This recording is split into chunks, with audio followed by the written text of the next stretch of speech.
I just can't tell you how awesome it is. A long-distance call to space, space station cameras capture Hurricane Ida, and another successful cargo delivery to the station. A few of the stories to tell you about this week at NASA. Hey guys, you really look good. During a visit to our Johnson Space Center's Christopher C. Kraft Jr. Mission Control Center, NASA Administrator Bill Nelson, Deputy Administrator Pam Melroy, and several members of Congress talked with the crew aboard the International Space Station about the station's critical role in low Earth orbit. The space station is a really great research platform, so there's lots of instruments outside the space station that are constantly taking data and can take data for years. I just can't tell you how awesome it is to see all of you, just especially the wonderful diversity of the crew. They also touched on the center's work for NASA's Artemis program to build a long-term human presence on and around the moon. And then we're going to Mars. Onward and upward.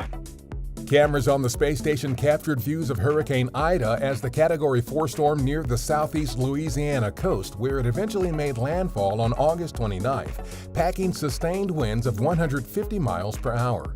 More than 1 million customers reportedly lost power by midday on August 30th. Ida's landfall came exactly 16 years to the day after historic Hurricane Katrina also hit this region. When Hurricane Ida made landfall on August 29th, the storm affected our Michoud Assembly Facility in New Orleans and Stennis Space Center in Mississippi. No injuries have been reported, but both locations sustained damage.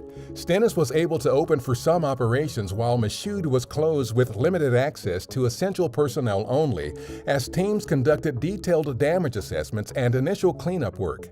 Michoud manufactures and assembles some of the largest parts of NASA's Space Launch System rocket and Orion spacecraft, and Stennis is the agency's premier propulsion test complex.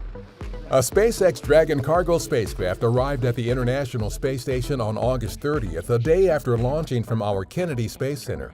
The Dragon delivered more than 4,800 pounds of cargo, including about 2,300 pounds of new science experiments that will look at how microgravity affects plant genetics, robotic assistance, bone tissue, and astronaut vision, among other phenomena. NASA is asking interested American companies for more input about approaches, options, and solutions to providing a Lunar Terrain Vehicle, or LTV. The LTV, similar to the Apollo-era moon buggy, is an unenclosed rover that will transport astronauts wearing spacesuits around the lunar South Pole during Artemis exploration surface missions to the moon.